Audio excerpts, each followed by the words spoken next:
For some, it ended with bullets, and others it started with hugs. They all had one thing in common. Their names ended with Turk, in what can only be described as a grand chess move.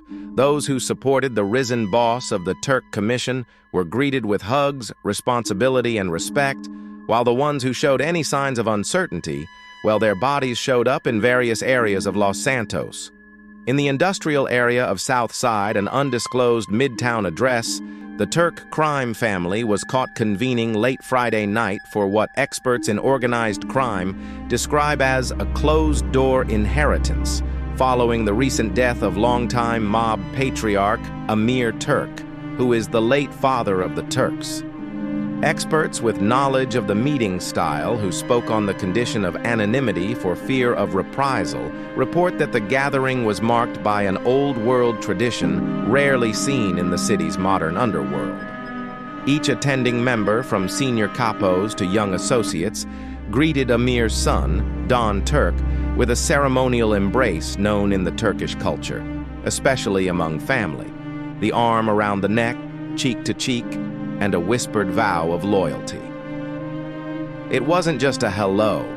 This was a ritual, said a government informant. It was a message. You're one of us. Our loyalty is to you, and a sworn oath of silence.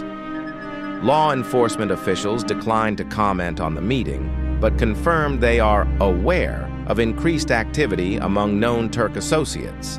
LSPD's Organized Crime Control Bureau has maintained an open file on the Turk family for decades. For those in the city's criminal underworld, however, the meaning of Friday night's basement gathering is clear.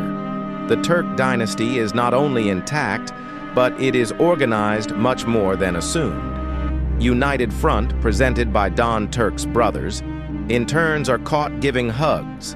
Jermaine Turk, his close confidant, his clear right hand giving absolute signs of support and loyalty overseeing the transition, Sammy Turk. Once exiled, seems to now be in a higher position of leadership, what the Turks call a capo, Kai Turk, who we assumed was just a good moneymaker, turns out to be a street-running capo for the Turks, a ruthless enforcer who carried out some of the recent disappearances relating Turks, which didn't agree with the recent shifts. Jeffrey Turk, a clear, reliable brother, which was shown love and respect by all as they gathered in their circles. There seems to be someone they keep calling the Black Wolf, seeming that he was adopted into the family, but respect and revered nonetheless is Marlo Turk. Caught hugging the bigger brother, Marlo has more blood on his hands for the family than most, one of the friendliest faces they meet, but the last they see. Seeming that there have been some forms of communication to demand all Turks to rally back in Los Santos, as we've seen two people which were picked up in a black Enos at the airport. Jay Turk, a strict street boss which believes in the old codes, much less forgiving than his other brothers, does not forget about the past and seems to have vendettas over his fathers. Death was fast-tracked straight from Istanbul, and Alex Turk, who has been demanded back as well, seen leaving the same airport with the same black Enos to pick him up, is a well-known existing capo for the family. The acting street boss, Kane Turk, for his own safety, has been asked to distance himself from the biggest brother. It's clear that he's still in good favor as he hasn't ended up on the right side of the board, a clear sign of love and loyalty.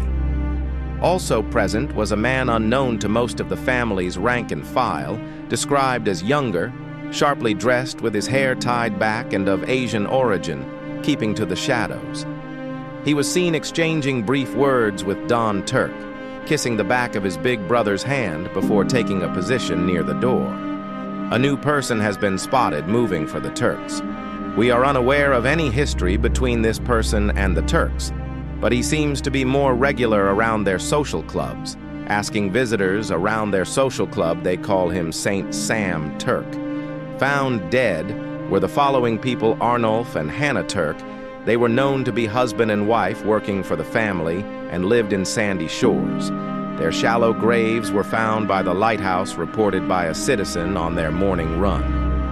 Bob Turk's clothes were found near Stab City after an investigation started there for reasons unrelated to this organization, with several stab cuts in the shirt. Rico Turk was found near the Sandy skate park. At time of finding, he was fully decomposed. Skull was retrieved with bullet holes. John Turk was found under pillbox tunnels. No grave, no respect. His face was completely destroyed and a dead rat was left in its place. The Turk twins were one of the most loud in the family, so they were poetically silenced in that fashion, loudly gunned down on the streets of Los Santos.